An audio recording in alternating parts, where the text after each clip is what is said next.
Yeah, so I mean, if we're gonna jump right into it, just like that nigga jumped right into the ocean to swim across. That's why I love black people. Yeah. Because so the white people was getting their ass beat. Yeah. So let's break it down. Let's break it down one by one. Let's break it down. So we're just not gonna act like the white people was jumping that black man, and then I liked how the other black people jumped in and yada yada. Mm-hmm. But them hits look soft as hell. But you can definitely tell that those people like hadn't gotten in fighting before. The white people. The white people. You can tell they definitely hadn't gotten in a fight before, and they probably watched Jerry Springer and like more growing up, and they were like, "Oh yeah, we're just gonna jump in," because one-on-one ain't none of them bitches had hands. None of those bitches had hands, and I was so happy. Okay, besides it being like hilarious that like one guy like was like swimming through to try to like jump into the fight, and they broke it up completely, and they was like, "Oh no, we want more."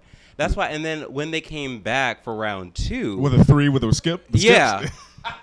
Yeah. When the Three Musketeers said no, we want all the smoke. The white people was like, oh no, we that was just all we had. I just love the fact that they were just like, that was like, oh, there was one and none. They were like, oh no, we're about that life. Y'all clearly aren't, but we are. It was a perfect example to me of white privilege gone wrong. Exactly. Because they were in front of all these black people, and in their heads they were like, this is fine. Like this behavior is totally okay. It was because a group insane. of black people know damn well that if they were to do that in front of a group of white people, the police would have been called. Like worse things probably would have happened. But that's what I'm saying. That's a good point. Like white privilege was real. They thought they could get away with it, fight him, and then not have any repercussions to it. Yeah. And then the black people said, "Oh, it's okay. The cops won't get you, but we will." Yeah. And I just. I like, and then the memes afterwards. Oh, it wasn't even. It felt like it was the memeing was happening. It was happening then and there. I saw T-shirts. That was the first meme I saw. I didn't know what happened. I saw a dude with a T-shirt on, and I was like, "What?" And then I saw the video. One of the first things I saw was actually a comedian that we know, Mo Good. Hey, Mo Good. She posted something about like they beat his Crocs into lizards or something like that. I said, girl, like hollering. It was so good. But it was real satisfying. It was very satisfying, honestly. So it feels like the black community has been united for now. Yeah. I mean, they pick and choose. I say they pick and choose. This is one of those moments where, like, no matter black. Okay, if you're black, no matter what, like, gay, trans, straight, bi, whatever you identify as, other than black, you really don't like white people. And I feel like most people can say that. And like I have, like, especially since the last time we talked, my hatred and no, not hatred, disdain. I'm gonna say disdain. I feel like that's more palatable.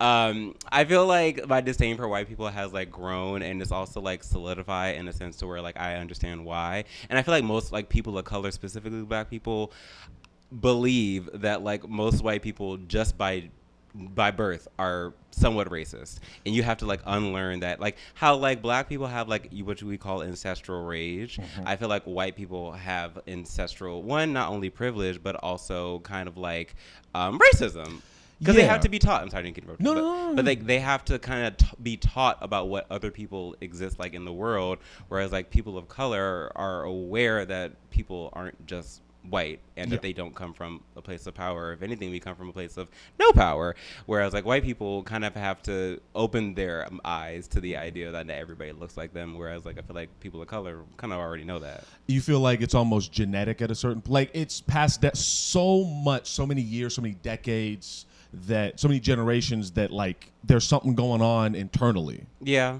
pretty much. And you feel like since the last time we talked, that's been solidified? Yeah, because like before, like I think the last time we talked, I was either just getting out of a relationship with this raggedy white bitch, or I was still probably dating the same raggedy white bitch. We were in Pilsen. We were on my mattress bed talking, and you were saying I remember you said you were embarrassed that you were dating a white of some kind. I was embarrassed. Okay. Because like at the time my jokes were like all about like, oh, like I have the voice of someone that dates white men, and like, oh, like they were all like about jokes about how I would talk shit about like dating white people. But then like I was like either dating one at the time or I just got out of a relationship with one at the time. And so I just felt like I was embarrassed because like I was like not practicing what I preach at all. Like it just was like one of those things where I was like, but now that like I've kind of like grown into, you know, how I feel and why I guess I have that, as I just said before, like ancestral kind of like disdain towards white people. I feel like now that now that I'm like more into like the comedy scene and I've grown into my blackness and into my queerness, I think now I understand why. Oh man, I'm really happy you're here. I'm so glad to be. I get that a lot. Oh, okay. See, I can't give you no compliments, nigga. God damn. Thanks for having me. I'm happy Your to be head back. about to get as big as your ass. That's what's gonna happen. It can never match. The proportions are never. I have been working out for years, and everything from the waist down grows, and the waist up stays the same, except for the stomach. The stomach's got a little pudgy. Okay. But that's why I wear those boxy t-shirts now. But yeah, no, like it would never match, and I'm okay with that because if comedy doesn't work out, I'm hitting up OnlyFans in a heartbeat. I support your decisions. Thank you. Thank you. It's been a minute since we've like sat down and really talked. I know I'll bring it up later, but I saw you in Laugh Factory. Mm-hmm. And you remember? I don't know if you remember. Yeah, like not too long ago. Not too long ago, but it was when Tone was moving. Yes. Yeah. Oh. So you got it. When I was sitting there, I'm seeing all this camaraderie and shit. I'm like, I don't know Tone like that, and it felt like, you know, when you're with a group of people and then one person just kind of inserts themselves into the mix and it gets weird. Like I just didn't want to do that. Did you feel like that? Yeah. Oh. I don't. We'll get into me, but I want to get into you first. Like you, when we first met, we first talked back in Pilsen. Mm-hmm. It felt like you were pretty secure in your sexuality and your blackness, but it seems like has something happened? What's been going on with you? I mean, you just get older and you just like learn more about yourself and you just, you know, experience the world more and like learn a bunch of different things. Like because at the time I was like just starting out in like Chicago comedy, like I like was kind of getting my footing with people in the Chicago scene and with like and my footing like as like a comic in Chicago, and I was just trying to like figure out who I was. And like I mean, I feel like you never really know who you are. Like you always it's always progression. You always learn more and more things about yourself. But I think that like I was still in my like height of like coming from like DC, as I told you before, and like killing it over there, and then coming to Chicago, and then like getting like a slow reality check that like you're not as great as you think you are, and that's fine because like to this day, like so I've only been performing for 4 years. Like I shouldn't necessarily put myself to like the standard that I had when I was performing for 9 months in like a very small scene. And then, you know, like over like the year or whatever of like me just like figuring myself out and like experimenting, because I'm like a very rigid person. Like a lot of people don't really know this. And so I was also like thinking about something not too long ago. Like I've made more friends, like actual friends in like the comedy scene. A lot of people don't know a lot about me. And that's why we do this. Pyramid. And so subscribe and listen. But yeah, like a lot of people don't know a lot about me, and I never understood why. Like I was even talking to like some comedians that we know, like Andre Austin and like Kadeem Fuller. They live right down the street from me now. And like I've known them since I moved to Chicago, so like 2 or 3 years ago. And like I talked to them, and like they just moved into the street down from me, and we were talking about like life and stuff like that. And they were like, "How old are you?" And I was like, "I'm 28." They were like, "Oh, okay. Where do you do for work?" I was like, "Oh, I work here." "Oh, how long have you been performing?" And I was like, y'all don't know anything about me. And it's not their fault, and it's no one's fault, really. It's just, like, I'm a very, like, rigid, guarded person. And I didn't realize that until, like, last year. Because, like, I was, like, doing stand-up, and, like, I, like, went through, like, a huge bout of depression. Like, I'm kind of still in it, not gonna lie. But, like, this summer, like, it was, like, this spring/summer, I was, like, incredibly depressed. Like, very sad. Like, to the point where, like, I, like, couldn't even, like, I would go home. I wasn't booked for, like, 3 weeks. I would just go home and like be sad all the time. And it was because I wasn't allowing myself to be the person that like I am on the inside, and I wasn't showing that to people on the outside. Like I feel like as like a comedian, I'm sure you can relate to this, I feel like as a comedian you put on a persona of what you want people to see, and you put on a persona of what people like. So like I am like known as like the loud, sassy, funny gay guy, and I am that, and like that is a part of me, but that's not like all of me. I'm also like incredibly goofy. I'm not even trying to like talk shit.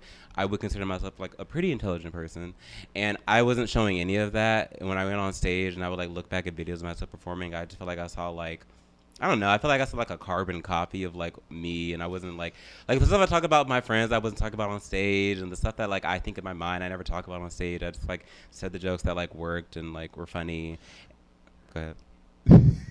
Sorry, I can talk. So. No, man, the camera's on you. You're gonna be in most of it. No, but you said, so you feel like what you were presenting on stage and to other people was surface, and there was a lot deeper going on. Yeah. And was it that you were hiding it, or was it you didn't even understand what it was, and now you understand it? A little bit of both. It was a little bit of me. It was me hiding it because I, like, when I was in DC, I didn't feel like I had like a lot of friends, but I didn't feel like I had like a community of people in DC that like really understood me, especially because like, as I said, like I kind of like rose through the ranks really fast. So I didn't really have that like camaraderie of like open mics comedians that we like have like in Chicago, or that's how you really make friends. You go to open mics together, you hang out at shows together. I didn't have that because one, I did move up really fast, but then two, I also was very determined and driven on like to get up there really fast. So I didn't like really think to like stop and make friends with people. I just thought like I would be cool with everyone, and then I'd be funny, and then everyone would want to be my friend, which like did kind of happen, but then also like doesn't sustain itself that much longer. Mm-hmm. So then that kind of happened here, where like I was like going to shows, doing stuff, and then I was realizing that like I really wasn't like being friends with people. Like I would say hi to them and talk to them and make small talk, but then it never really clicked in my mind to like be friends with these people and like tell them about myself, so that like they know more about me than like what I talk about on stage. Because like the fact that like I know people for 3 years and they don't even know my age is like was kind of like it was to me like a shocker of like how I am hiding it, but then I'm also like not really sure why. But then it was because I wasn't like I wasn't enjoying being a comedian. Like it wasn't really until this summer that like I like snapped out of it and was like I should just like enjoy being a comedian. I shouldn't like just try to be hitting all the things. Like I've done all the things that I wanted to do in Chicago, to be honest. Like I've done all the major clubs. I've hosted shows at all, well, except for Zanies, but whatever. Whatever. I've hosted like all, like I hosted at the Comedy Bar. I've hosted at the Laugh Factory. I'm now a producer of one of the shows there. I have like I've done Lincoln Lodge. I've done Zanies. Like I've done all the things I wanted to do in Chicago. But then I still felt like empty. And then I was like, okay, well, what's next? And then it was like, well, I should stop thinking about like what's next and just like enjoy the moment and just like enjoy hanging out with like comedians and people that like I understand, because like you're only as close to people as you like allow them to get to you. And like if I do my set and then I don't talk to anybody and then I leave, I can't be upset if I don't say I don't have any friends, because it's like that's a part of like this is a community. Like you have to like put yourself in the community and put yourself out there, and I think that's what like a lot of people don't understand. And like and I just learned that. Now I get it. Now it's like it's a community. Like you have to like, I'm not saying you have to like be buddies and best friends with everybody, but like you also can't be upset if you say you don't have any friends, but you're not really going out of your way to be friendly with people. I'm with you. I feel like I relate to your arc, but almost not reverse. I'm so worried about giving you compliments. I feel like okay, I can't give you promise no. I won't. You gonna be humble? I'll be humble. All right. What did Kendrick say? Wait, what did he say? I'm sorry. I'm not a big lyric person. I'm not good with like Bitch, lyrics, be except humble. for Beyonce. Everyone should know Beyonce lyrics. But you're very like naturally likable and charismatic guy off jump. Mm-hmm. Like when I first met you, we've talked about when I first met you, and it's so fucking. I can't even imagine why. I can't imagine doing that same thing now. Mm-hmm. Like, and for me, I think I'm the exact opposite. Generally speaking, when people first meet me, they seem to be thrown off, or I don't know, at least that's what I've been told recently. And I also ran into this issue of like, go to Mike, go the fuck home, don't talk to anybody, leave everyone alone, just be funny. It was all work, no play, right? And I wasn't enjoying it. And I think the part that was different is that you're hosting things, you're producing shows or whatever. I was doing the opposite. I wasn't getting booked, still not really getting booked. Well, now, you were at Second City the other day, right? Yeah, that's my own show. Yeah. Okay. Oh my God. Thank you. That's me, Lara the comedian, and Ty Riggs. That's all of us producing a show. So I'm counting my blessings and I appreciate it. That was a very recent thing though. Like up until that point, I didn't feel like I was getting booked at all, and I still don't feel that way, but I'm organizing myself. And just taking the time to find myself as well. Like I put this. Time is crazy. Tell me about it. Like leaving a space. Have you been back to DC since? No, the last time I went back to DC was in 2021. It's been a minute, right? It's been a while. I have no reason to go back. So, Jesus. What? No. Well, even though like I don't. I mean, my family. I don't really talk to them that much. And then like all my comedy friends have moved to New York or Chicago. Right. So. Well, I'm actually about to go visit Riverside in December for the first time since I moved, and it's trippy. Like I feel weird about it. Like just how much time has gone by, how much I see you and other people change, and myself. It's just, I guess I find it more beautiful now than I do scary, and that's been good. Yeah. Who are the people that you've connected with the most? Well, I mean, a lot of people at the Laugh Factory. Okay. It's crazy to say that like I'm really cool with people that work there, like even like all like the bartenders, like me and Matt, like I love Matt, like we're like really good friends. Matthew, like who does Loki. Matt and Matthew. Yeah. Okay. So Matt is one of the hosts and bartenders there. He's like the white person with like colored hair now. Okay. Like he used to have like longer hair, but like he cut it, and so like him and I are like really cool. We did like makeup together once because I started doing drag this past year, as I told you. And so like I got that written down. We're gonna talk about. Okay, cool. So like I went over to his apartment and like we like did makeup together and we just like hang out. We talk every now and then and like I see Matt all the time. Matthew, who does Low-Key Funny, Ashley, love her. Her and I are like this. Like I love her. She's like legit. I'm not even. She's one of my favorite people ever. I love her so much. She is so talented. She's so honest. She's so real. She's so nice. I love her. Ashley, you're great. So genuine. I can go on about Ashley. Rachel Hall, like she's very funny. Allie Drapos, Joy, Grace Baylor, like so many people that like because I've done so much at the Laugh Factory and I'm very very grateful for it. But I'm like those are people that like I've like connected with and like had like actual conversations with and like talked to just about like life outside of like stand up.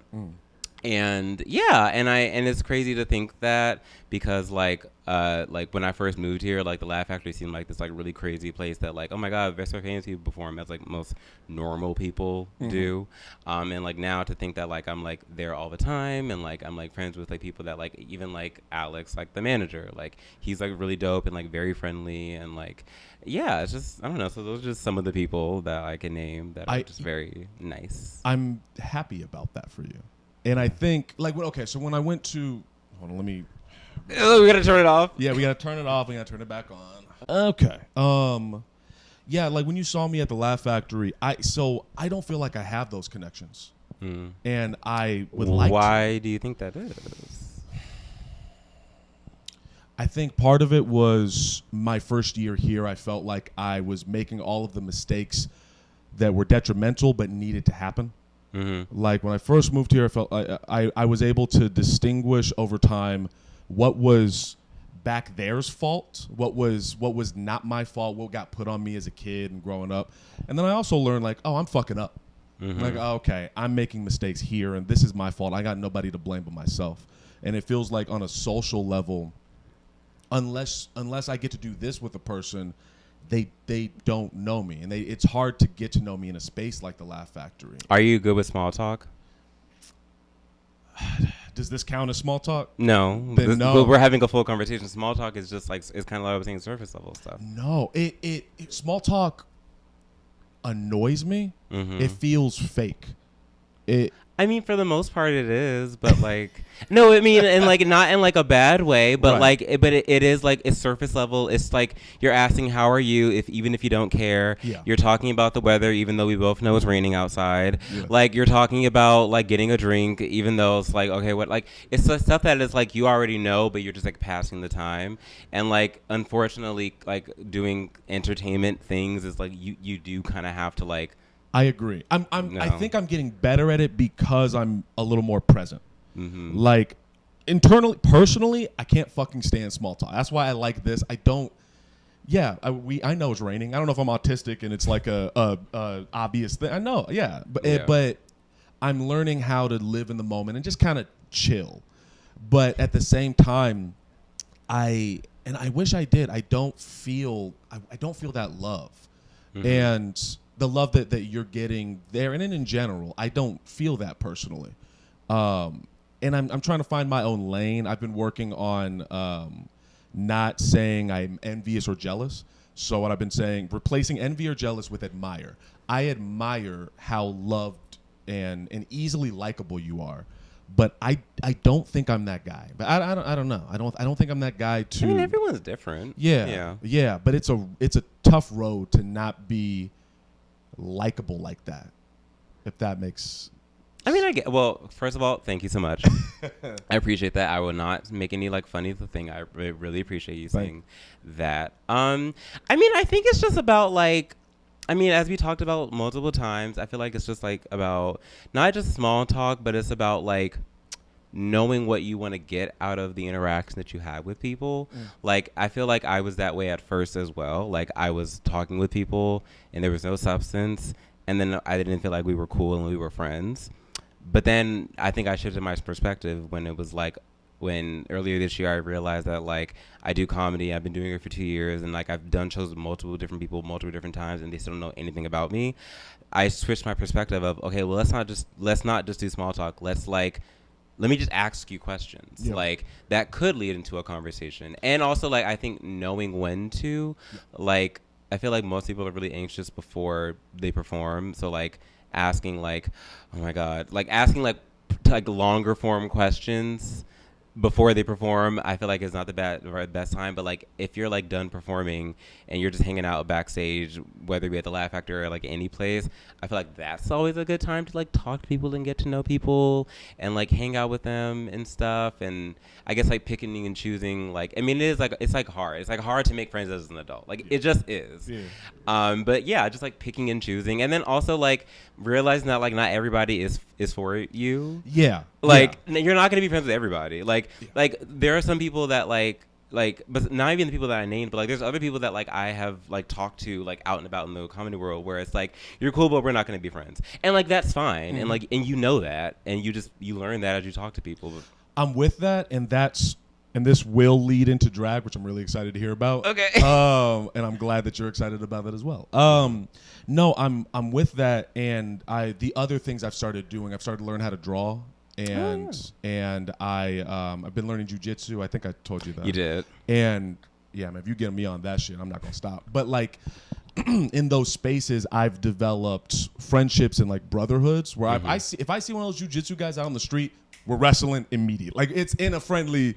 And it's a fight immediately, and it smiles, it's fun, it's chill. When I hang out with musicians, I click with them. I think in a lot of ways I don't click with comedians. Like, how come?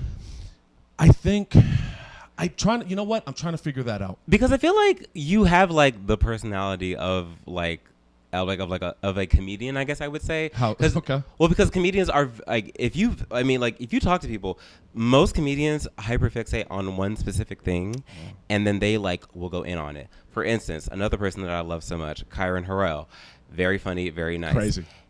He talked to me for like, I would say nonstop 45 minutes about learning the piano.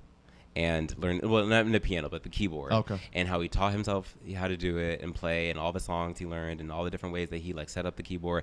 45 minutes straight. And like, he's like, I'm sorry if I'm like annoying. I was like, no, this is like very interesting. Like, there's like, so like everyone has like their like little niche thing that they like keep in the back of their mind, which like either influences their jokes or their personality.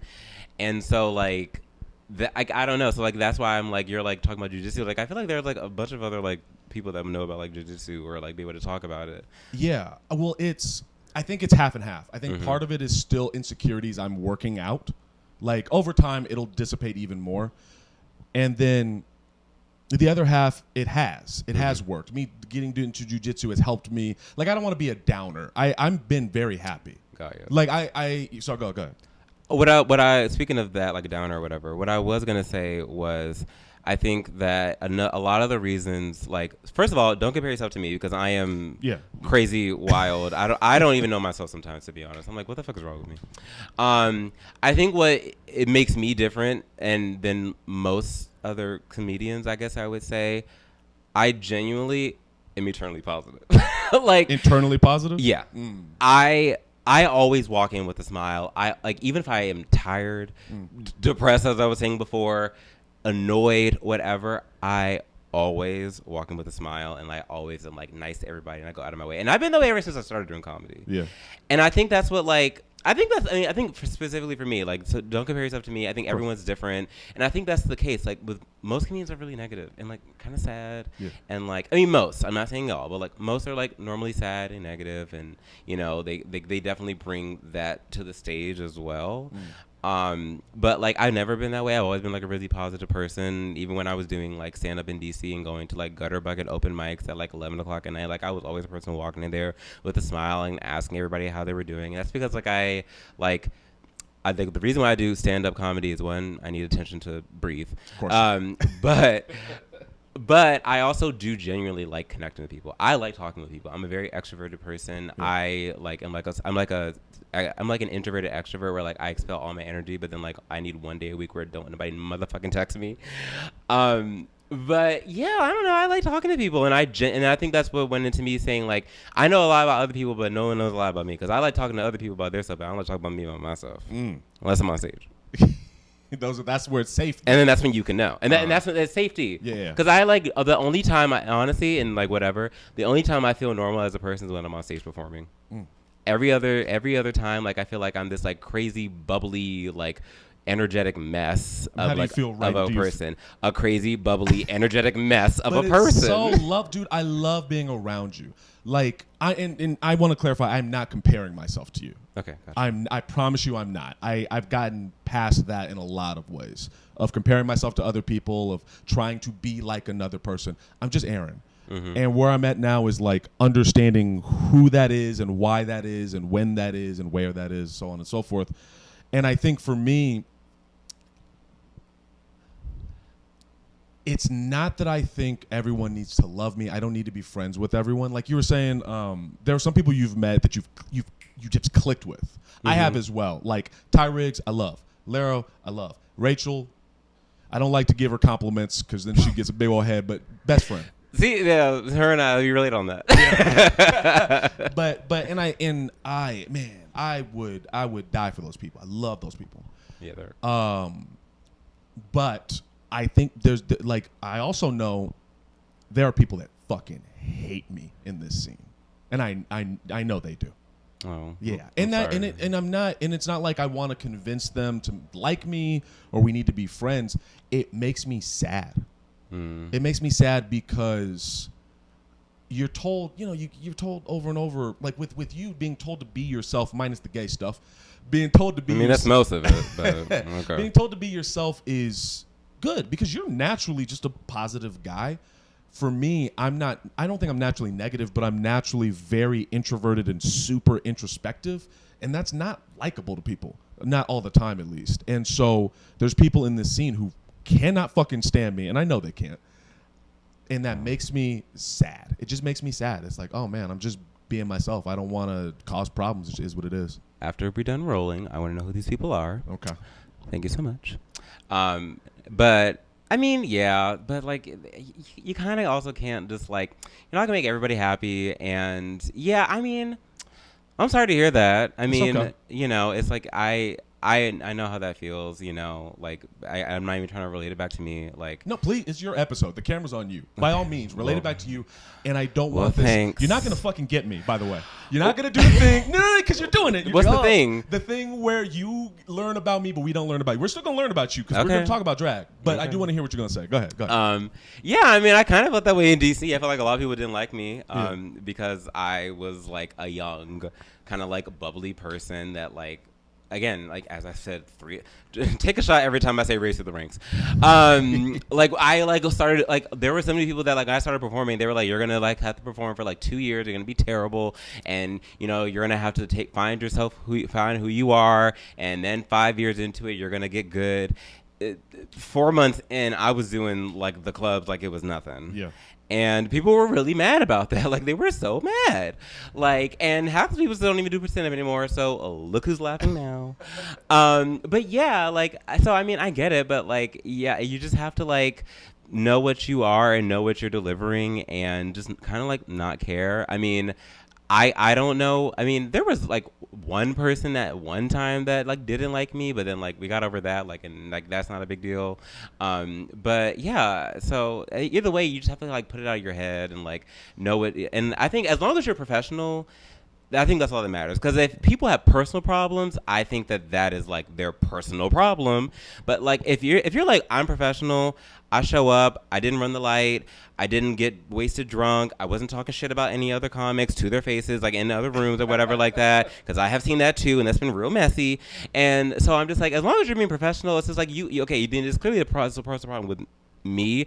I can't help that. Yeah. And then you just also know the spaces that like you're welcome. Like there are plenty of spaces in Chicago that I will never go to again because I just don't feel welcome. Fair and enough. I'm gonna say that. Okay. And that's on Pyramid. And I'm with you, especially on the professionalism stuff. Like, I don't. I know you were like, tell me after the camp. I'm not. I'm not gonna tell you. No offense. Because no, it's fine. I'm just a messy gay person that just like that lives for drama. Maybe if over time, but fair enough. Yeah, it just doesn't, Professional. That's professional. I'm working on it. All right. You started drag. Sure did. You look fabulous in drag. Thanks. Where did that start? When did you get into it? So yeah, I mean, okay, so let's see. So like, I've always been a fan of drag. My favorite show is RuPaul's Drag Race. Those are the rules, the gay rules, right? There's a lot of gay people that don't watch Drag Race. You would be I thought it was like the 10 Commandments of the gay. It is, but there are plenty of people that don't believe in God. So okay. I mean, there you go. so you're watching. You've always watched RuPaul. Yeah. Oh, yeah. Like growing up, like I always watched Drag Races, like my mom and sister and everything like that. To which I still don't understand why my mom was shocked when she found out I was gay. I was like, girl, we were color matching eyeshadows in Walmart together. We would watch Drag Race. She would take photos of like the queens when they do a close up on their makeup, and then we would go to like Walmart and like shop the CoverGirl aisle and try to find them eyeshadow. I don't understand denial. Has that not gotten better with your mom? Kind of. Yeah. Like we talked. So I recently reconnected with my family. They visited in like the beginning of July, and it was like my sister her and I had never had beef. Like there was some a little bit, but we got over it. And then there was cousins I never met, and then I like FaceTime because I'm not close to my family. It was my dad's side of the family, and they had known about me. I was kind of like the black sheep, not even trying to make a joke, but like I was like the one that like everyone knew about, but like no one knew how to get in contact with me. And then like randomly my sister followed me on Instagram, and then was like, hey, we're coming to Chicago, like we want to like reconnect. And I was like, cool. And then like all of my cousins out of nowhere, like three or four different cousins out of nowhere also added me on Instagram, and then was like, hey, I'm your cousin this, and I was like, okay. And then like my mom, my sister was here, my mom wanted to talk to me, and we talked, and it was like surface level. Like it was one of those things where it's like, so everything's in the past, right? I was like, yeah, everything we didn't talk about for the past like 7 years, sure, girl. Was that the first time you talked to her since? Yes. Okay, please I didn't know how much time we have. We have plenty of time to hear about this. Nick. Go ahead. I mean, like about my mom, like about that interaction with your. You hadn't talked to your mom in years. She visited in Chicago. She didn't visit. She didn't visit. So it was my sister and my cousin. So my cousin had never met me, but they had heard all about me because of my sister and like kind of something my mom had said, and she was like, okay, so it was like the last day that they were here, and we were all hanging out together, and my sister, who also isn't really that cool with my mom, but she's okay with her because like my sister has 2 kids, and so my mother wants to be in the grandchildren's lives, so she's really only cool with them for that, I would say. But we FaceTimed because she was still in Maryland, and we were in Chicago, and she like FaceTimed. We had like a 10-minute conversation, just like asking about like how I'm doing and how she's doing, and she's still doing her. And it was one of those situations where it was like it was definitely awkward. And, you know, she was just like, you know, like, she's like, oh, you look so good. You look so nice, blah, blah, blah. I was like, thank you. You do too. I'm not going to lie. She did not look that great. She's not going to watch this, is she? No, she barely knows how to work her phone. She has an Android too. Right. No shade. But, like, I'm just saying, like, she doesn't even know how to work her Android. And I think Androids are easier to use than iPhones, which I think was why more people have them. That's not shade. I feel like Androids are easier to use. iPhones are a mess. And they shut down after 2 years because they want you to buy a new one. And that's a fact. Apple knows what they're doing. Samsung, you could have a Samsung for life. You could have a Samsung Galaxy for life. Try to have an iPhone 13 for 4 years, please. Ridiculous. So fuck you. You're done the thing with your mom. Yes. And so yeah, like I said, bubbly mess. So you talk for 10 minutes and it's chill. Yeah, like it's fine. Like Okay.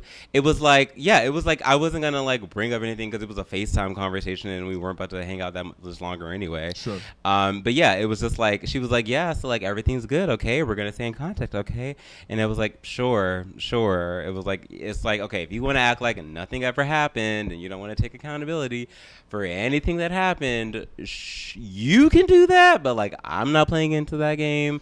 She hasn't reached out to me since they left, so it's been like a month. What would it take for you to say, me and my like? What would she have to do for you to say, oh, okay, it's changing, it's getting better? What would she have to do? Pay off my student loans because she was the reason why I had to drop out of college, and I'm still faced with thousands of dollars worth of student loan debt for a degree I don't have. Okay. That would be number one, and she has the money to do it.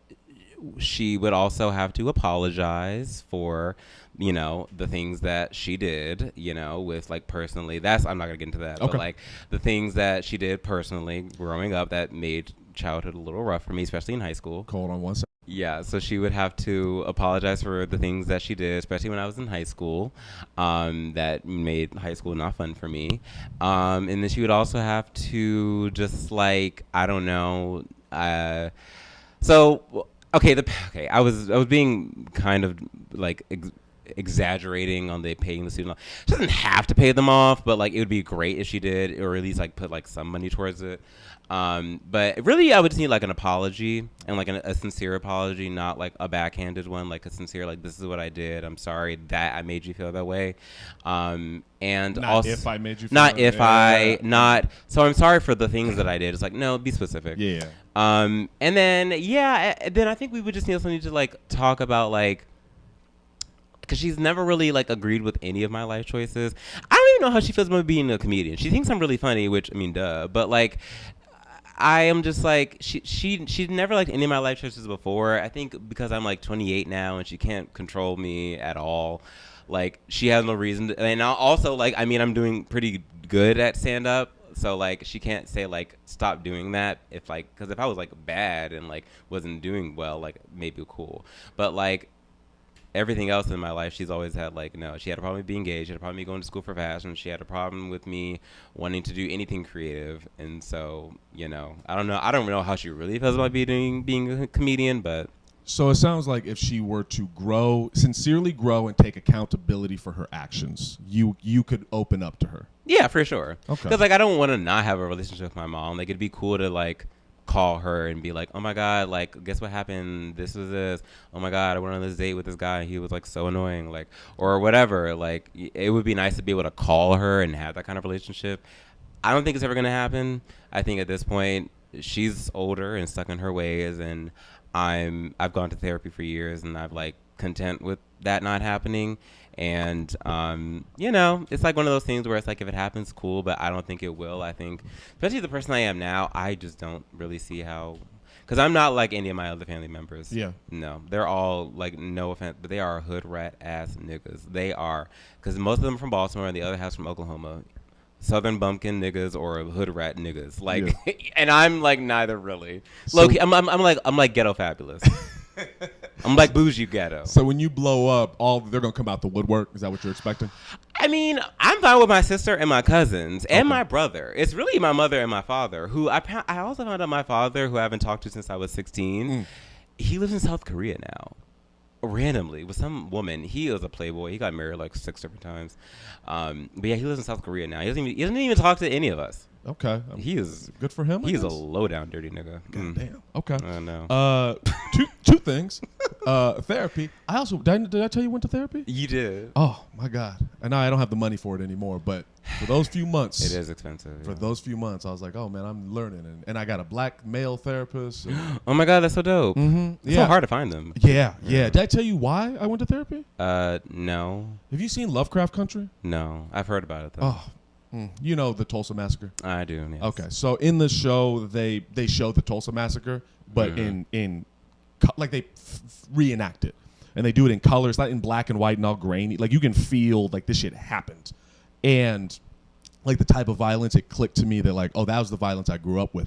Minus living. Minus surviving it. I guess I don't know. I was told that I was making shit up so much that in my head I was like, yeah, it wasn't that bad. Nah, it wasn't that bad. And I watched that episode, man, and I was like, oh my God, like those white people really tried to kill me.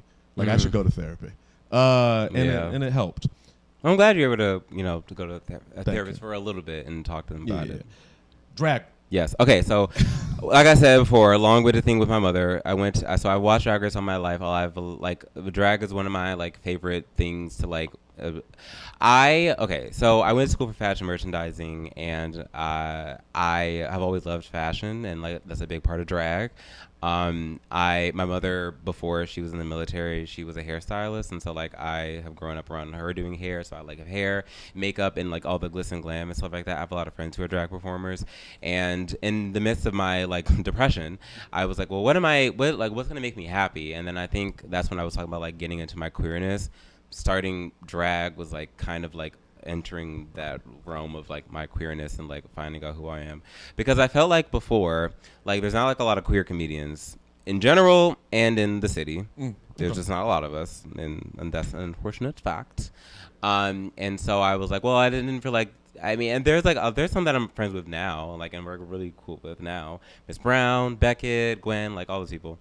And so, but like, we don't really hang out that much. Why not? Because we're never booked on the same shows, and if we are booked, we're on like opposite shows. That's why like me and Miss Brown were talking about this during Pride Month. We did 3 shows together. We were like, well, it was nice to see y'all. See you in a few months. Because she's always booked and busy, like, and I love that. But like we're never on the same shows together because in the eyes of like comedy world, if you put like 2 or more gay people on a show, it's a queer show. Just like when you put 2 more women on a show, it's a femme show, or it's a female empowerment show, or something like that. And like I hate that it's always like seen as that way, and it's not even like the bookers, like they're not even saying that. Sometimes it's just the audience. The audience would be like, oh, I didn't know this was like a queer show. Oh, I didn't know this was an all female show, or something like that. And it's like it's not. It just happens to be like 2 gay people on the show. Either way. So I started doing drag because like a lot of my friends told me that I should do it. A lot of my friends told me that like, cause I can dance, and like lip sync is kind of fun. And, I was just like, you know what, let me just try. I have nothing to lose, whatever. So then I was like good friends with like a really talented queen in the scene, Neutrogena. She's great. And we were friends on Instagram for a while. She used to run a comedy show at Berlin nightclub in Boys Town, called like Bestie Vibes Only. And she asked me to do that show like as a comedian. I was like, oh my God, yeah, I would love to. And since I was talking to her, I was like, okay, so also like, what would somebody who like wants to do drag, like what would they do to get started? Like if they're like open mics for drag, and then like she was like, well, this person could do this, but also they could sign up for this show that like I produce it's a bi-monthly show called Gag, which is like an entry-level kind of like competition for drag performers, but the goal is to be funny.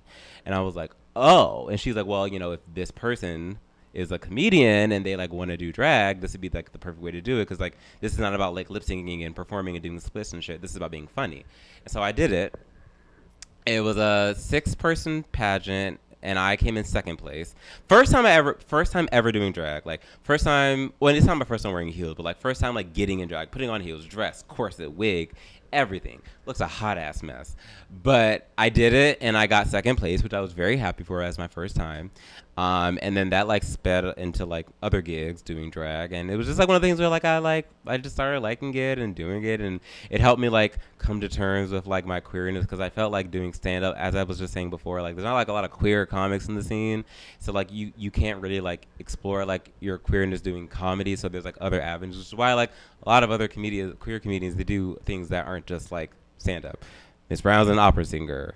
Beckett as well. Also, Beckett's also kind of gotten into drag and like sings and like has like a podcast and does other stuff. Like a lot of other people like do. Like there's just like so many different avenues to go down. And so yeah, drag is just one of those things that like I never thought I would be doing it, to be honest, because like it's a lot of work and I don't like shaving. But yeah, it's like really fun, and like I met like so many cool people that have been like so nice and really sweet. And like I say this now, like everyone makes it seem like drag queens are like bitchy and catty, and like some of them are, but like I mean, the first like few months of me doing drag has been the most nicest and welcoming group of people that I've ever had. Like I've never felt that in like doing comedy. I feel like going to an open mic. Try to talk to anyone. Everyone's on their fucking notebooks and scribbling in their fucking journals and drinking PBRs, and like that's not going to a drag show. Even like an entry level pageant, everyone is so nice. You can look gutter bucket terrible, and they'll still be like, "You better work. You look amazing." And you could fall. I lost my wig once, and they're still like, "Yeah, work." So like I don't know. So that's why I like the community that like drag has, and so it's really fun. I'm gonna piggyback and geek out on jiu-jitsu in a second, because you've just inspired me to. But before I do, what was it about drag that helped you with your queerness? Can you explain that? Well, because like when you dress up as somebody else, you learn about yourself, and it sounds very okay. I'm gonna get into it. Yeah, it sounds very backwards, but like, and I also didn't believe it too, because there's somebody like, because I watched Drag Race and like RuPaul talks about like, you know, becoming like doing drag and dressing up as a woman helped me become a better man. RuPaul says that infamously, and like I didn't believe her, because I was like, girl, bye. I was like, you don't even do your own makeup. But so I was like, whatever. And so then once I started doing it, it's like this weird thing. So like it's like when you dress up on Halloween and like you're like this character for a night, you get to like not think about who you actually are. And then when you're focusing on like why you feel good in this character version of yourself, you start being like, well, why don't I feel this way as like my normal self? So like my drag name is Dirty Chai. No, nigga, don't just blow right through that. What was it? It's Dirty Chai. And it's been through like a lot of different iterations. Who decided that? Me. Okay, that was on my drag name when I first started out. Okay. My drag name, and also my drag name and my drag persona has evolved in a short time frame. I've only been doing drag for like 6-7 months, and it's already been like transformed. My first drag name was Alizé. That's some trashy. That is some trashy fucking stripper. That's a stripper name. Like that's a stripper on a Thursday. Not even a weekend. That's a stripper on a Thursday. Yeah. Well, because like at the time, like when I was like, I want to be sexy, I want to be like slutty, I have a big ass naturally, so like I'm gonna be like the body girl. And then I was like, that's not gonna work for me because I can't dance that well, and I don't like it. It's not my thing. And then it was Alizé, and then it was Alizé Darling, which was like it's a quote, it's a reference to a Mariah Carey quote, which in the 90s a reporter was interviewing her, and like they asked like, what do you want to have in your green room when you do a show, and she was like, Alizé Darling, and so no one got that. And so like I was like, okay, we're not gonna do that. And then for like a little bit it was Zephyr Please, because it sounds like Heifer Please, and Zephyr is the street that I grew up on. That didn't stick for long. And then, like, I thought about it, and then, like, it was going to be Chai She Latte, and then I said Dirty Chai if you're nasty, and then everyone liked Dirty Chai, so then I just stuck with Dirty Chai, and it's also my favorite drink to order. Like, what's in a Dirty Chai? I didn't so know it's a chai tea latte with a shot of espresso. Nice. Okay. Yeah. I thought it was going to be vodka or something, but fair enough. I mean, you could put that in there. Okay. Yeah, you can do anything, I guess. That's okay. So I'm gonna geek out. You ready? Go ahead. You ready to get me? Watch me get excited. Okay, now we're switching this. Get excited. No, we're talking about get excited. Okay. That feeling, the way you described finding your queerness through drag is how I found my masculinity through jiu-jitsu. Oh, okay. Like, man, because So I always wanted to take martial arts. I had all this dealing with violence and getting into fights and shit and getting jumped. Mm-hmm. But time and money. Like we were saying, like you got to shave and you got to do all the bullshit. But I'd assume, correct me if I'm wrong, now that you're in it, it's like, oh, I can't stop now. Like I'm in it. Yeah. Like I hate wearing a corset, but I'm never going to be seen without it. Are you wearing, nigga? Are you? Well, in drag. Right now, well, it's a boxy t-shirt, so we're good. We're going for the fancy look. All yeah. Right. But it was, for me, it was like money and time. And one day I was passing through by the gym. And I went in, and they gave me a few free classes. And I was like, all right. You Is it somewhere around here? Or? Yeah. I go to Red Civic. Okay. I think they're like Muslim and Russian or some shit. There's some bad motherfuckers in there. Okay. But I go in, they give me a few classes, and I was like, yeah, I'm going to do this. I saved up, made sure I had the time for it, and now I just give them my credit card, and I don't look. I don't even remember how much it costs because I know it hurts my bank every time, but it helps my brain for 100%. That's dope. Yeah, man. I go in and I've learned like I've had such an unhealthy relationship with women and no relationship with men. Like it's been so nice to go into a space. I'm not trying to fuck anybody. I've got niggas in between my legs all the time, but I'm not trying to fuck anybody. Yeah. And that feels so good. And when I walk down the street, obviously I'm not looking for fights or anything, but I feel so confident and ready. Like if I'm dealing with somebody, if you don't know any martial arts, I'm fucking you up. And no, for like dead ass, like every time new people come in, big, small, fat, skinny, muscular, I fucked up muscular guys and got them into chokes. So like when I walk down the street, if I feel like there's a problem, I feel ready to handle it. Okay. And even on and this is more on a masculine level as well, if I feel like I can protect the people that I care about as well. Okay. Like it makes me so goddamn happy. Okay. Yeah. I'm glad you like it. So, does okay, that makes sense.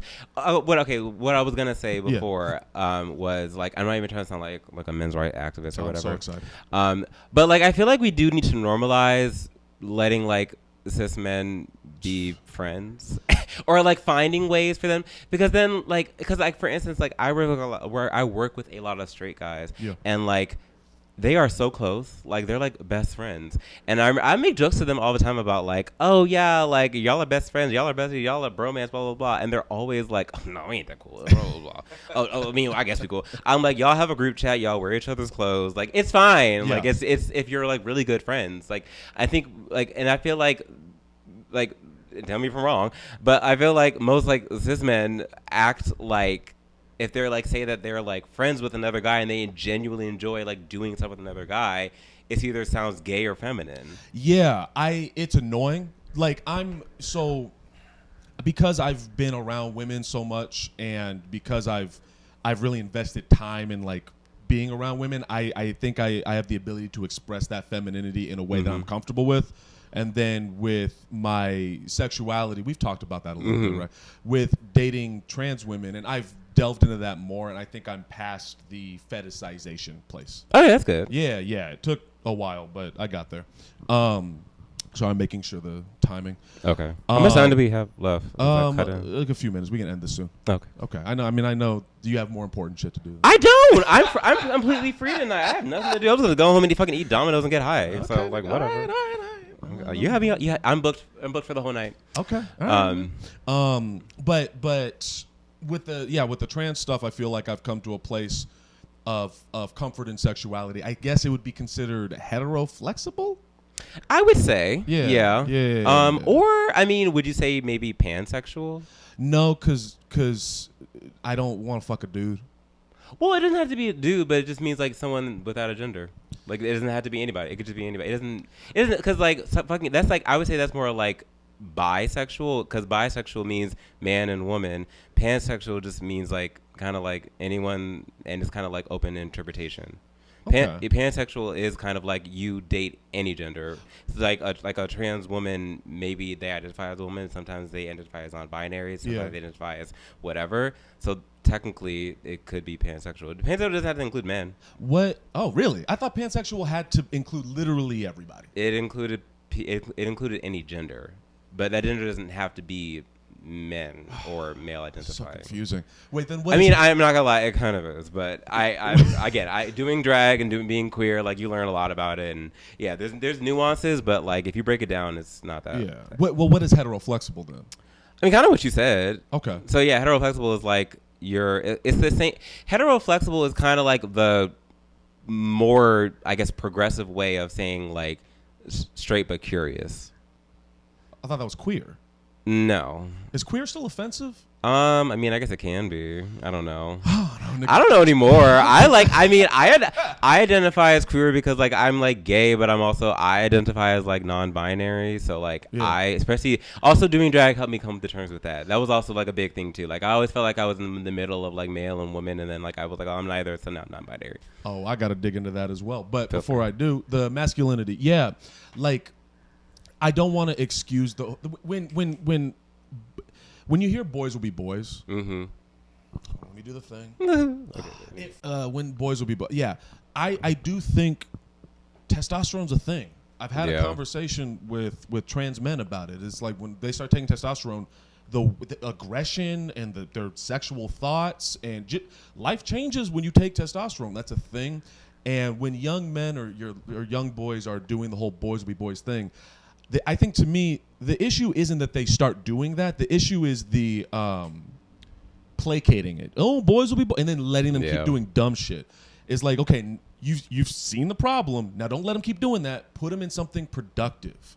Whether it's theater, martial arts, sport, like give them some shit to do.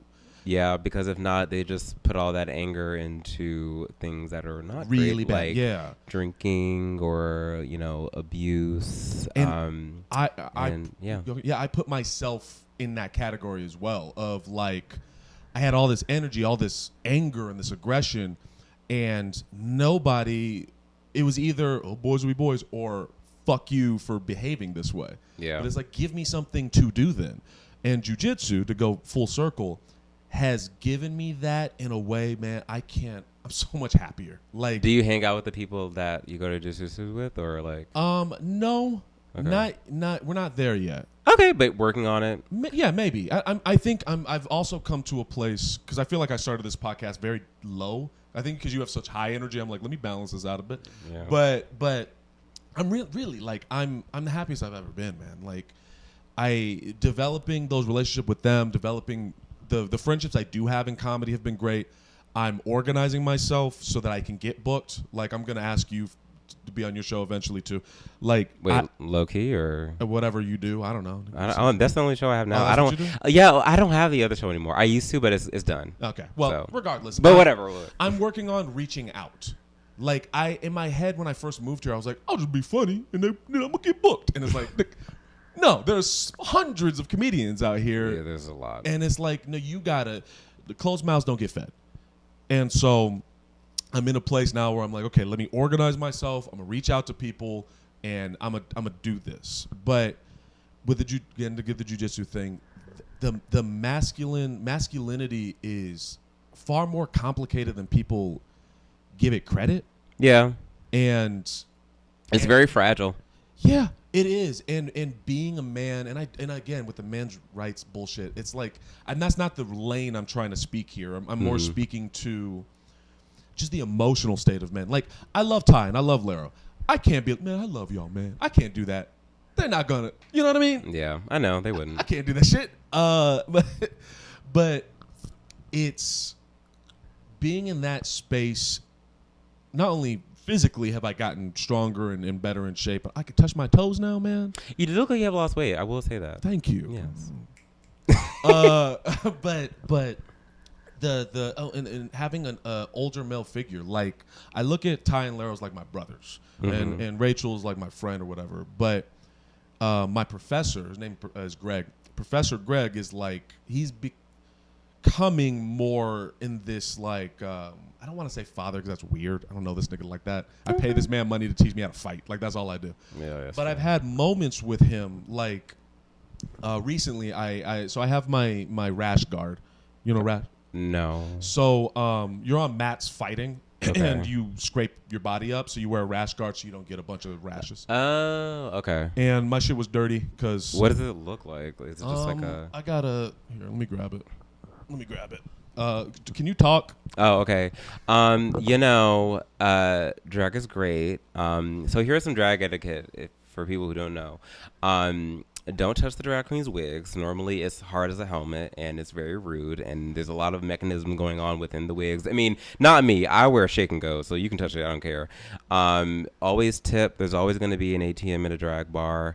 Okay. Wait, this is it? That's it. Oh. So it's like a, and I'm repping Retzvik on it.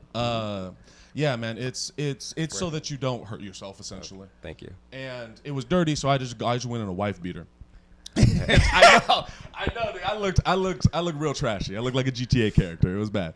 And so I'm there and I'm rolling, I'm fighting, whatever. And my professor comes up and he's like, "Hey man, where's your stuff?" And I was like, "It's dirty. This is all I have." And he's like, "Okay." And so I'm rolling and whatever. And he goes downstairs and he comes up with this shirt. I was like, "Man, I don't have the money for that." And he said, big old smile on his face. "It's all good. You pay me in your blood, sweat, and tears. Go out there, keep going."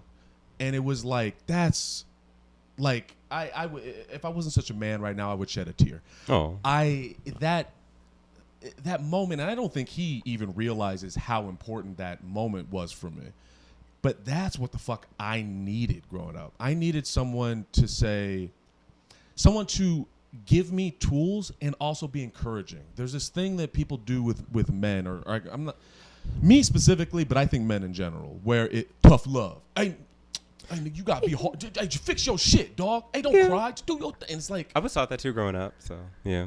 Did it help you? No. Same. Not everybody navigates the world that way, and that's not gonna help everybody. Like, boy, Joe Rogan. Get ready. Oh, God. I listen to him when he talks about martial arts, and that's about it because he knows what the fuck he's talking about there. But. I've heard him on podcasts be like, "Hey man, you just gotta suck it up and do." And it's like, sure, some people, for those people that get encouragement that way, good for you. If you need somebody to scream at you and call you a bitch, and that's gonna motivate you to be better, I'm happy for you. Don't bring that shit to me. That's not how. Encourage me. Say, you got this. That would help me. And so. I guess all that to say that in terms of myself and what I relate to with the drag stuff is it's helped me find a sense of confidence and comfort in myself that I have never had before. And so when you talk about drag, I just relate to it. I'm happy that you said that. I'm happy that you found that thing that like makes you happy. It makes you feel that way. Rachel hates it because I'd be putting her in headlocks and she hates it. Okay, recreationally, I don't know if I approve of that, but you know. So you're non-binary. Yeah. Okay. What? I just said it. Is that okay? All right. Well, what? You're laughing because of the way I say yes? No, nothing. I just love you. Thanks. I love you too. So you found that out through drag. You felt. Can you elaborate on those feelings? Yeah. So I mean, felt that way for like a long time. I mean, everyone makes jokes about how I have like a really fat ass, a really big butt, a really big thighs. Thank you so much. And like Instagram pictures. I know. I've like recently like been okay with it.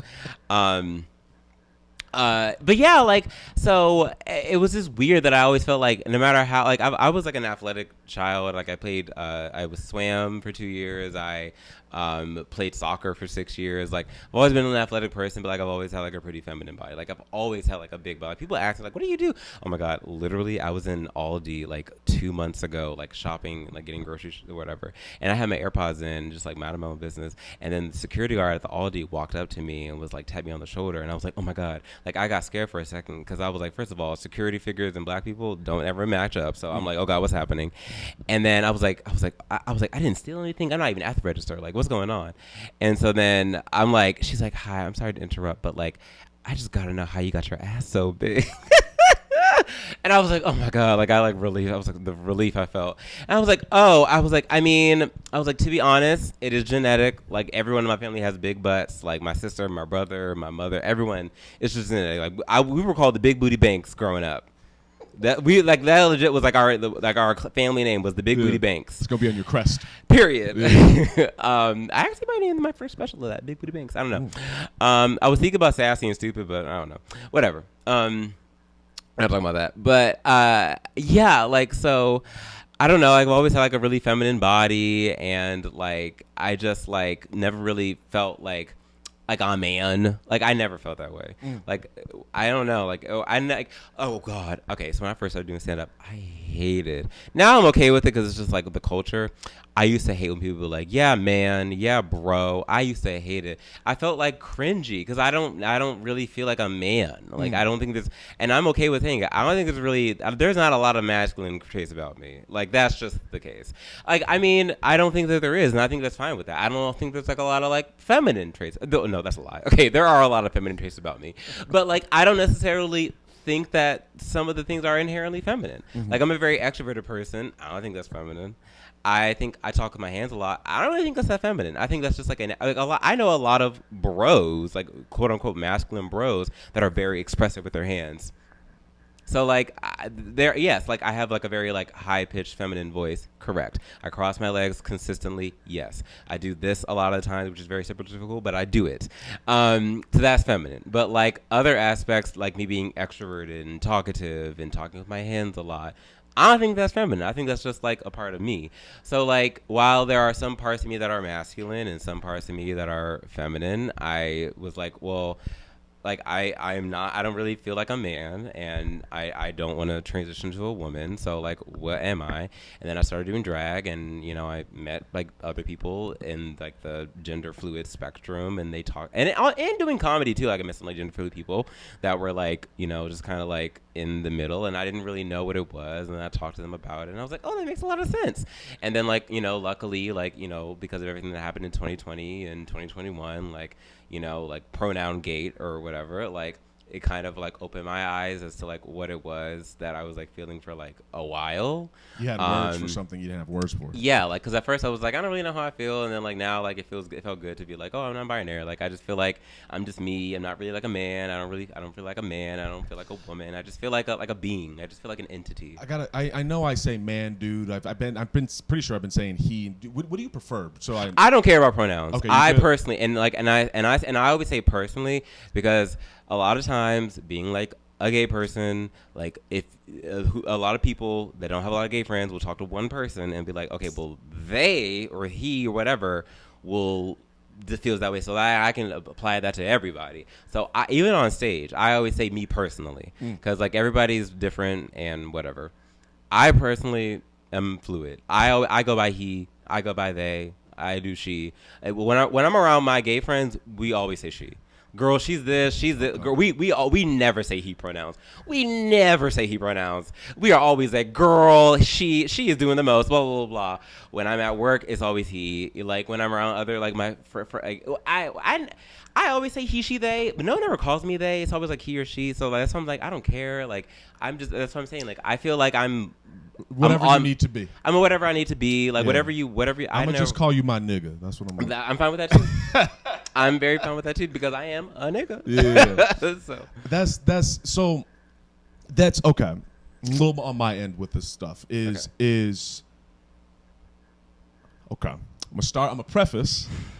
Don't. I'm just waiting to hear. I'm gonna preface by saying I acknowledge and recognize that other people's opinions or thoughts of me ultimately do not matter. Mm-hmm. But this is how I feel. Okay. These are my feelings. Can we express as a they and a him? Everyone will record. I'm kidding. But in the same way, growing up, I always felt too black for the white kids, too white for the black kids, which has really subsided. At this point in the racial element of things, I'm good. Like I pretty much feel like me. The sexuality thing and the masculinity thing has now become the new like, okay, now I got to figure this shit out. Yeah. Because when I'm around the LGBTQ community, like I'm too apparently I've been told that I'm aggressively masculine or toxically masculine, which hurts my feelings. Okay. I've been told that I'm transphobic, which is insulting, like, and really, really hurts my feelings. Okay. Like, I feel like it feels like you can't win. Like when I'm around niggas, it's like, oh, this nigga Chase gay. Aaron gay. This nigga being gay. You being feminine. If I'm around LGBTQ plus whatever, it's like, I mean, he's being very aggressive, and he's like talking about UFC and fighting and shit.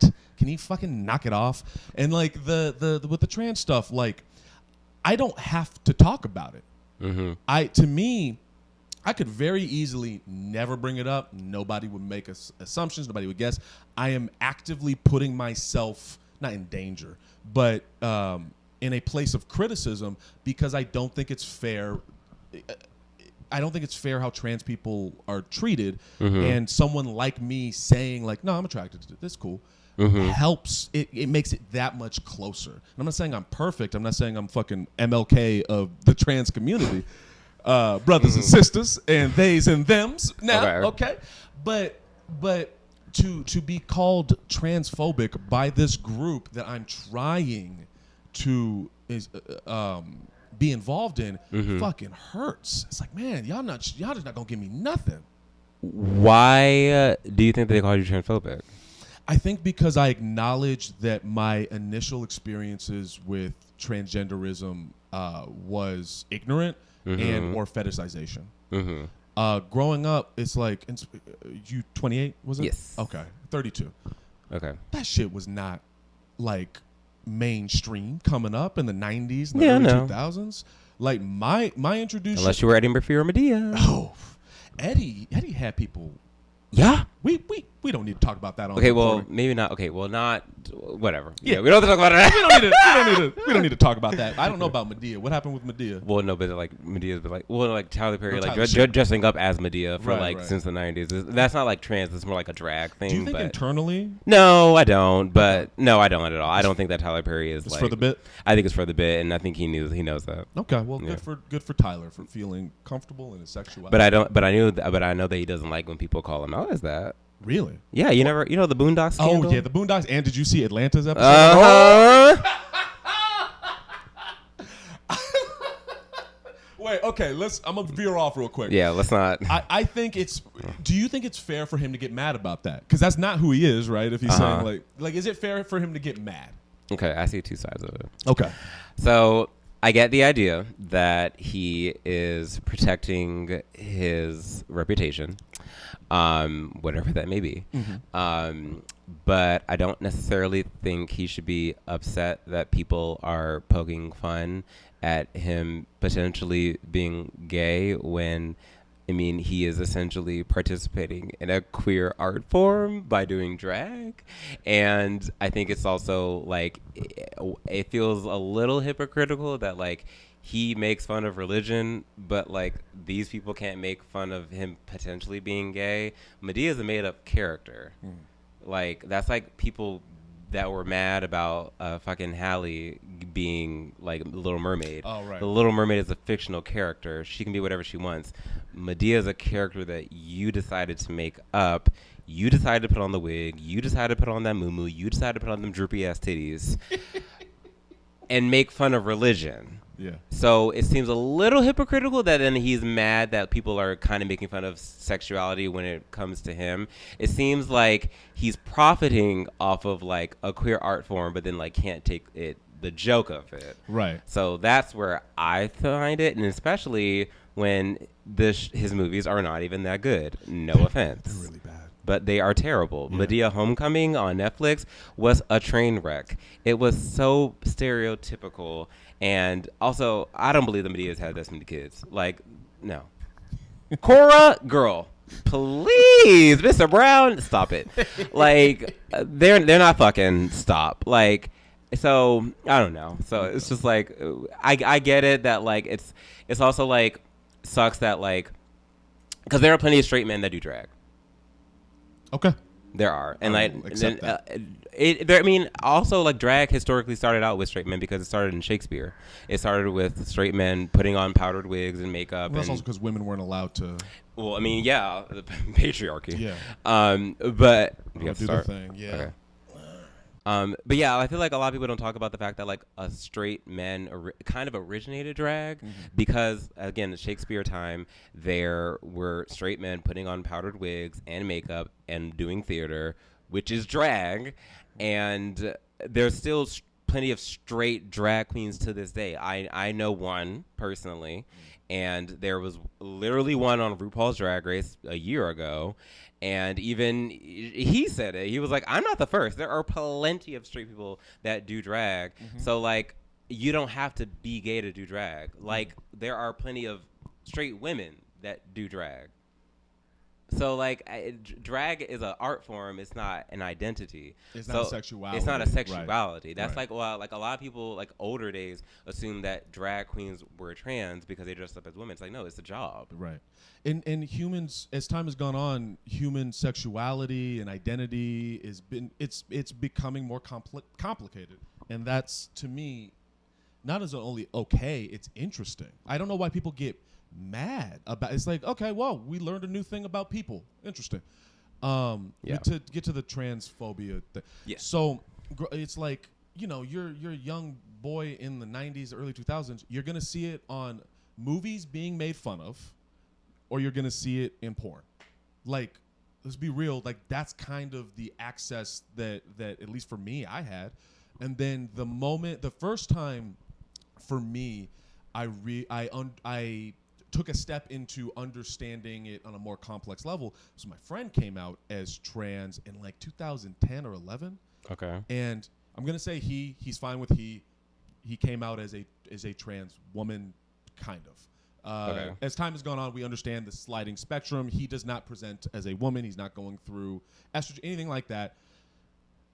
So for right now, Work. I remember when I first heard about that, I was like, wait, what? No, nigga, there's only dudes and bitches or whatever. I don't say bitches. Right. I don't even sound right when I say it. Yeah, there's like only men and women or whatever. And I didn't mean it insulting. I mean, like, I very literally never understood. And then he came out with this play. He called it shit. I have it. I have the DVD here. Is a one-woman show. Ooh, okay. Is what he called it. And this guy, when I tell you this guy, God damn it, I can't find it. I'll find it eventually. I'll show it to you. But something else about this guy, amazing actor. Like, I've never seen someone so naturally gifted in acting. He was like a mixture.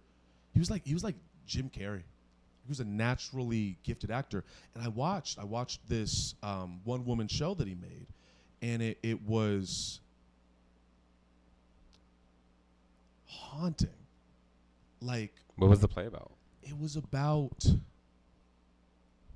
Sorry, this is a close friend of mine that I miss. But you don't have to talk about it if you don't want to. No, it's fine. It was about how he figured out like, there's something going on here that I didn't understand. And the way art tells stories in a way that allows other people access. And so when I watched that, I was like, oh shit, okay. This is a little more complicated than I'm giving it credit for.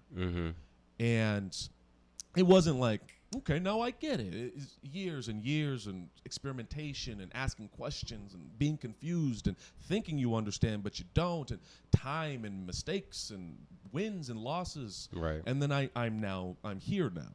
And so for me, I don't think it's fair to not acknowledge the ignorance prior.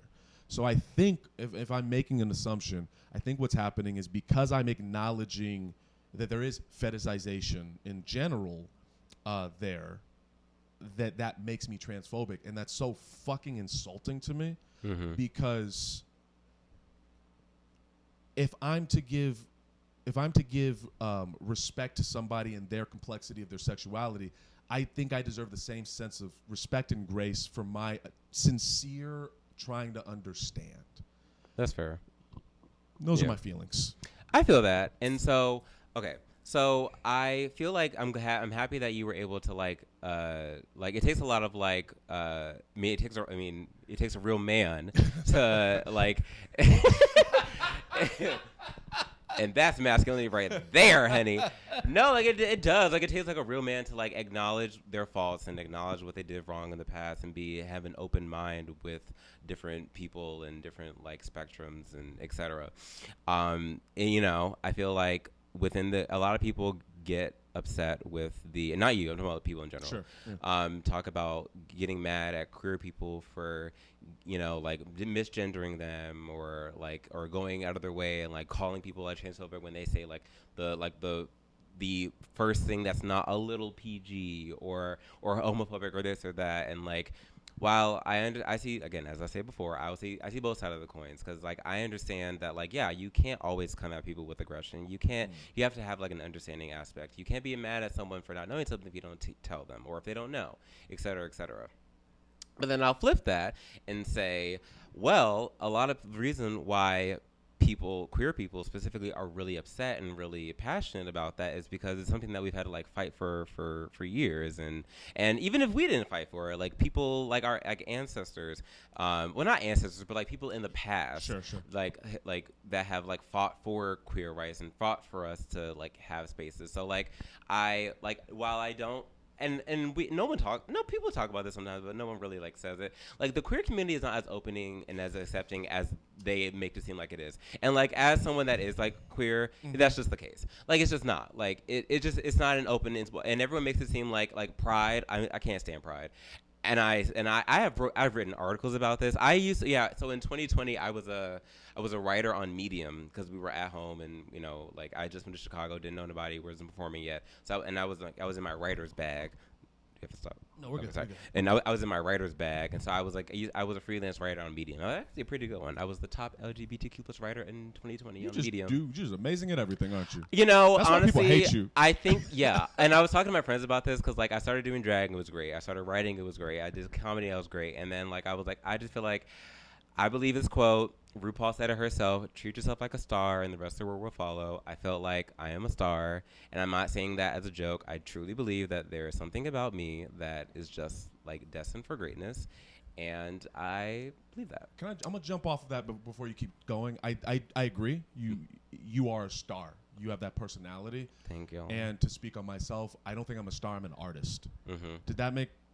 Yeah, no, that makes sense. Okay. Explain, and like I want to like see if we're on the same page. Okay. When you say you're a star, you have that charisma. You walk in, you're smiling, you're inherently a positive guy. There's like Dwayne The Rock Johnson's a star. There's a bigness about you. Oh, there is something big about him.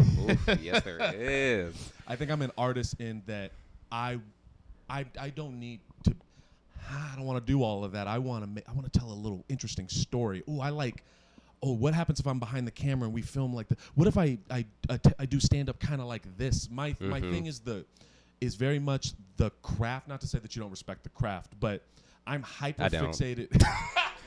I don't like. You don't? No, comedy is like I don't believe there's any rules of comedy. You can do whatever the fuck you want. I don't like that. Like I just really believe that there is so many different rules and that were set forth by like old dirty men that feel like that comedy should be done a certain way, and I don't believe that that's the case. If that's the case, there are so many big stars that don't follow the rules of comedy that are Eric Andre, Hannibal Buress, Meg Stalter, like Catherine Cohen. There are so many fucking people that don't do the traditional stand-up, and they are amazing stars, and they do it. Like I understand the craft, and I respect it to at some point, but like you take the craft and you make it your own. Yes, that's what when I say the craft, okay. I mean the medium of stand-up and the artistic expression.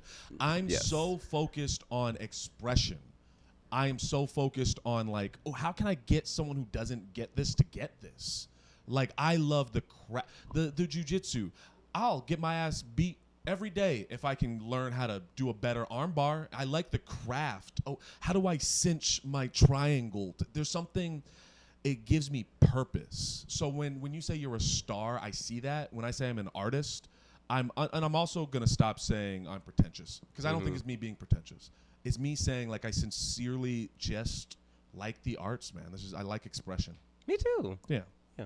Okay. But yeah, so like I was saying before, I guess I'll wrap up my what I was saying before. Like a lot of queer people have had to like fight for what they want and to be able to fight to be them their natural authentic selves. So then when someone comes in and kind of like opposes what they've been fighting for or feels like they've been fighting for years, like there is that kind of like sense of aggression. I mean, I used to be that way. I used to be very like if like I would hate like I just said like I hated when people call me bro. I hated when people call me man like and stuff like that. And I used to be like outward like don't say that to me blah blah blah. And then you know like as I grew up and I just kind of came to terms with who I was. So I didn't necessarily and I always like am optimistic with people and I always like look for the best in people and you know trust and hope that people aren't inherently bad. Like I don't believe that anyone's pure evil. I think that they're like a product of their circumstances. So like I never assume people have malice unless they are like outwardly there are some people you just know. But like if you like I know you're not trying to like misgender me by saying oh yeah man or hey man or whatever like that's nigga. yeah exactly. Well I mean like I said this before I am a nigga like I'm not a man but I am a nigga.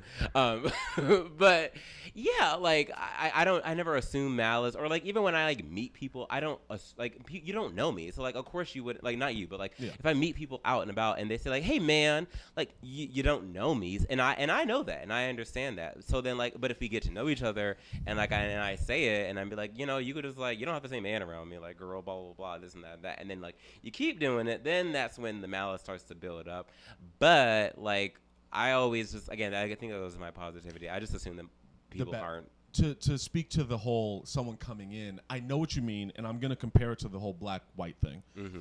I grew up around white people and that was what I had to deal with. I purposely came out here to be involved in the black community, to find my black friends, to be comfortable in myself in that way. And when I first went to the south side and the west side, oh nigga. Oh my God. Oh my God. Just the most fucking hacky god look how we sound and how we talk why you dress with your shoes and it just goes and goes and it goes like motherfucker we're on the same team I'm trying to involve myself in this community and you are pushing me away you're trying to turn me into Candace Owens and you're lucky I'm a strong enough person and I'm not goddamn coon so I don't do that and I understand that you don't understand me and now I've come to a place where I'm like look I don't give a fuck if you think I'm black enough or not, I don't give a fuck. I'm just going to be me. Suck my dick. It is what it is. And now I'm getting to that place eventually in the LGBTQ community, but I'm not there yet. And my frustration comes from like, I don't know if I call myself an outsider. I'm trying to be involved. Like I'm trying to be involved and y'all catty little bitches. Y'all. Don't say y'all. Not the generalization. But this behavior of like, like you were saying, that's a white gay trait to me. Oh, they're bad. That's a white gay thing. I don't fuck with the white gays, and I make that very clear. I say that in my stand up. I say that as a person.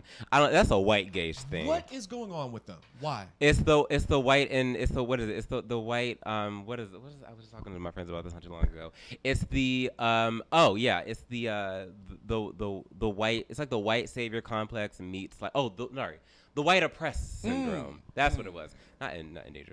The white oppressed syndrome. White gays specifically believe that they are oppressed because they are gay, but forget that they're white, so that all sins are forgiven because you're white. Like no one cares. Like a white gay person and a black gay person. That's not the same. Not the same. Like not the same experience. White gays. No matter if you can be a big ass fucking burly bear or you can be the skinniest little fucking vanilla wafer of a twink. You're always going to be seen as cute. You're always going to be seen as like fun. You're always going to be seen as like, oh my God, yes. Me or like any black gay aggressive. We're sassy.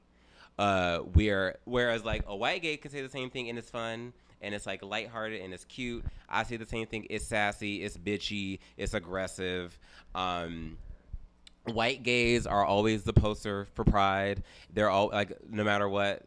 I'm gonna look for that now. Always. Like, there's always like a bunch of like, especially like the muscular white gays, and they create that community because at the end of the day, if you're white, you're always going to be at the top of the totem pole no matter what. Like, if you're white and gay, if you're white and bi, if you're white and lesbian, like you're still white, so you're still gonna have that like power. And I think that a lot of times they take that as like, well, I'm oppressed, so like I can say what I want to say, and I this is my thing. It's white oppression mixed with white privilege. Do you think That that's goes what's together. happening to me then with the whole you I'm mixing the verbiage, Yeah. but this like I'm being too masculine or I'm whatever, is that what do you think is going on? Yeah, because I feel like they're trying to like put you into what they think like a masculine man would be, and I feel like those are the same people that always talk about wanting to like have sex with straight guys, and it just feels a little hypocritical. And so that's what I feels like it is. It feels like, yeah, I mean, have you experienced that with the people that are not white and gay? Yes. Okay. And that also hurts my feelings. That I think that's worse because with that to full circle that brawl that Alabama brawl was so unifying. Was so like every black there's black people really nice. there's people I know that are black that I can't stand, but that brawl that happened, we are brother and there's a connection. That's true. And I'm very big on community. I'm a big believer in community, and so to have someone that is a part of my community on both ends, in my opinion, maliciously misjudge me like that and throw that shit in my face, it's like, dog, we are on the same team. I don't need to say that I'm like trans women. I don't need to say that. I'm doing this partly for myself, but partly because somebody needs to say something. And you're pushing in the same way that the South Side was for me, trying to push me towards this Candace Owens area. It's like, y'all trying to push me away. I'm not going to, because I'm a strong enough person to understand that you don't understand me. But it's fucked up to me. It's really fucked up. So I'll leave it there. And I think, yeah, and again, I think no one's perfect, but I think like having like conversation like this is completely, I think, what I think should happen. I think especially like, you know, like how straight people or whatever. I'm not saying you. I know you're heteroflexible, but like most hetero people will like kind of like, I don't know, make jokes about gay people. I feel like it's also the same thing. Like for me, it's really easy to make fun of straight people being gay. I feel like I get away with it a lot. I just do. Yeah. I do it a lot in my stand up. But I'm trying to get out of like defaulting to that. Like I'm trying to do, and this makes sense, I'm trying to do like less gay material. I just want to talk about me as a person, not like me as a gay person. Yeah. So yeah, like I feel like there's like, so it's easy to be like in a gay club and then be like, oh, he's being straight, get him out. It's easy to do that. Sure. Like it just is. So like I feel like that is like the default, and it goes both ways. I feel like you know, oh, I know, sorry. No, but yeah, I just feel like having conversations like this is like what is good to have, because everyone's opinion, especially if it's not out of malice and it's not out of, it's just trying to have a conversation. That's all it is. And I'm getting to a place. Let me do the thing, and this will be the last. We'll wrap this up. Oh yeah, I know. I am inching to this place of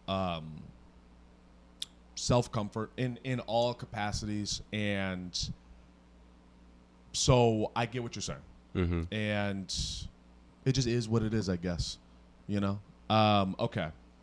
I've been doing this for the end of the podcast, and I've been really enjoying this. So just indulge me. Okay. Stands up aggressively. Okay. Pretend the camera is you in 5 years. So wait, okay, so I'm 28 now, so then what's 28 plus, I'm not good at math. 28 plus 5, that's 33. Okay, 33. What do you want to say to yourself 5 years from now? What do you say to 33-year-old Shawn? I hope you took it easy. You were a bitch to yourself for the last 5 years, maybe your 20s. So I can't wait to see what we did. I'm sure we're going to do amazing things, and I just hope that you always prioritize the people around you, and just, you know, figure out who really cares for you and like loves you, and just focus on that, and just continue to be more gay, and just Just do it. Like I know we literally just talked about like at 28 like 5 minutes ago about like doing like less gay material, but like just be more gay in like your actual life. Just like we're doing okay now, but just like I hope to see that like you just keep doing it, and I hope we're on Comedy Central by then. Dope. Let's take this picture.